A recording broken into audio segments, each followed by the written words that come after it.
പാകിസ്ഥാൻ പുതിയൊരു വിദേശ നയം അവതരിപ്പിച്ചിരിക്കുന്നു. വിവിധ രാജ്യങ്ങളുടെ കാരുണ്യം തേടിയിരിക്കുകയാണ് പാകിസ്ഥാൻ. അങ്ങനെ ഒരു അവസ്ഥയിലാണ് ആ രാജ്യം. കഴിഞ്ഞ മാസം അവർ ഡൊണാൾഡ് ട്രംപിനെ നൊബേൽ സമ്മാനത്തിന് നാമനിർദ്ദേശം ചെയ്തു. ഈ മാസം ചൈനയിൽ നിന്ന് അവർക്ക് ശാസന കിട്ടി. ഈ സംഭവങ്ങളുടെ എല്ലാം കേന്ദ്രം പാകിസ്ഥാൻ സൈന്യാധിപൻ അസീം മുനീറാണ്. അദ്ദേഹം ബീജിംഗിലേക്ക് പറന്നു. ചൈനയുടെ വിദേശകാര്യമന്ത്രി വാങ് യിയെ കണ്ടു. ആദ്യം എല്ലാം സുഗമമായി നീങ്ങി. വാങ് യി മുനീറിൻ്റെ ഫീൽഡ് മാർഷൽ പദവി പ്രമോഷനെ അഭിനന്ദിച്ചു. ചൈന പാകിസ്ഥാൻ ബന്ധം ഇരുമ്പിൻ്റെ കരുത്തിലാണെന്നും അദ്ദേഹം പറഞ്ഞു. പക്ഷേ പിന്നീട് സംഭാഷണം നിർണായകമായ വിഷയങ്ങളിലേക്ക് കടന്നു. ചൈന പാകിസ്ഥാൻ സാമ്പത്തിക ഇടനാഴിയെക്കുറിച്ചായി ചർച്ച. റോഡുകൾ, വൈദ്യുത നിലയങ്ങൾ, തുറമുഖങ്ങൾ എന്നിവ ഉൾപ്പെടുന്ന $60 ബില്യൺ ഈ പദ്ധതി ചൈനീസ് വിദഗ്ധരാണ് നയിക്കുന്നത്.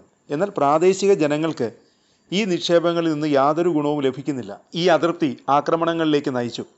ചൈനീസ് തൊഴിലാളികളെയും കേന്ദ്രങ്ങളെയും ലക്ഷ്യമാക്കിയാണ് ആക്രമണം. 2021 മുതൽ 14 ആക്രമണങ്ങളിൽ 20-ലധികം ചൈനീസ് പൗരന്മാർ കൊല്ലപ്പെട്ടു. വാങ് യി മുനീറിനോട് വ്യക്തമായി തന്നെ പറഞ്ഞു, ചൈനീസ് തൊഴിലാളികളുടെയും പദ്ധതികളുടെയും സുരക്ഷ ഉറപ്പാക്കാൻ പാകിസ്ഥാൻ സൈന്യം പരമാവധി ശ്രദ്ധിക്കണം. ചില റിപ്പോർട്ടുകൾ പറയുന്നത് വാങ് യി കടുത്ത ഭാഷയിൽ തന്നെ മുനീറിനെ ശാസിച്ചുവെന്നാണ്. മുനീർ മറുപടിയായി പറഞ്ഞത്, ചൈനീസ് പൗരന്മാരുടെയും പദ്ധതികളുടെയും സുരക്ഷയ്ക്കായി പാകിസ്ഥാൻ സൈന്യം എല്ലാ നടപടികളും സ്വീകരിക്കുമെന്നാണ്. ഭീകരവാദ വിരുദ്ധ സഹകരണം കൂടുതൽ ശക്തമാക്കാൻ തയ്യാറാണെന്നും അസീം മുനീർ അറിയിച്ചു. എന്നാൽ ഈ വാഗ്ദാനങ്ങൾ ചൈനയുടെ ആശങ്ക മാറ്റുന്നതാണോ?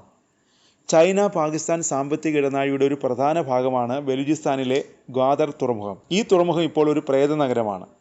2023 മുതൽ ചൈന പുതിയ പദ്ധതികളോ ഫണ്ടുകളോ പ്രഖ്യാപിച്ചിട്ടില്ല. നിർത്തിവച്ച പദ്ധതികൾ പൂർത്തിയാക്കുക മാത്രമാണ് ഇപ്പോഴത്തെ ലക്ഷ്യം. എന്നിട്ടും അതും അത്ര എളുപ്പമല്ല.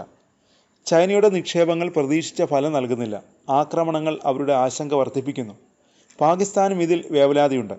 അവർ ചൈനയെ പ്രീതിപ്പെടുത്താൻ ശ്രമിക്കുകയാണ്.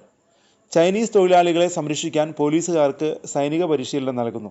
എന്നാൽ പാകിസ്ഥാനൊപ്പം തുടരണോ അതോ കാര്യങ്ങൾ കൂടുതൽ വഷളാകുന്നതിന് മുമ്പ് പിന്മാറണോ എന്ന ആശയക്കുഴപ്പത്തിലാണ് ഇപ്പോൾ ചൈന. സാമ്പത്തികമായി അതിൻ്റെ ഭാവി ഇനിയും അവ്യക്തമാണ്. ചൈന പാകിസ്ഥാൻ സാമ്പത്തിക ഇടനാഴി വിജയിച്ചില്ലെങ്കിൽ ചൈന പിന്മാറിയേക്കും. രാഷ്ട്രീയമായി കാര്യങ്ങൾ കൂടുതൽ സങ്കീർണമാണ്. ചൈന പാകിസ്ഥാനെ ഇന്ത്യയെ നിയന്ത്രിക്കാൻ ഉപയോഗിക്കുന്നു.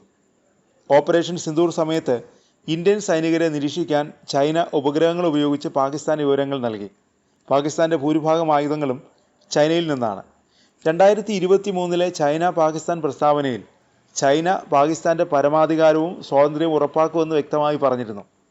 അവർ പാകിസ്ഥാനെ വിശ്വസിക്കാവുന്ന തന്ത്രപരമായ പങ്കാളി എന്നാണ് വിശേഷിപ്പിച്ചത്. എന്നാൽ 2025 പ്രസ്താവനയിൽ ഈ വാക്കുകളില്ല. പകരം പാകിസ്ഥാൻ ചൈനയുടെ അയൽപക്ക നയതന്ത്രത്തിൽ ഒരു മുൻഗണനയാണെന്ന് മാത്രം പറഞ്ഞു. ഈ മാറ്റം ശ്രദ്ധേയമാണ്. ഒരു കാര്യം വ്യക്തമാണ്, ഇരു രാജ്യങ്ങളും തമ്മിലുള്ള ബന്ധം അത്ര ഇരുമ്പിൻ്റെ ബലമുള്ളതല്ല. ബന്ധത്തിൽ വിള്ളലുകൾ വീണിരിക്കുന്നു, അതുറപ്പാണ്.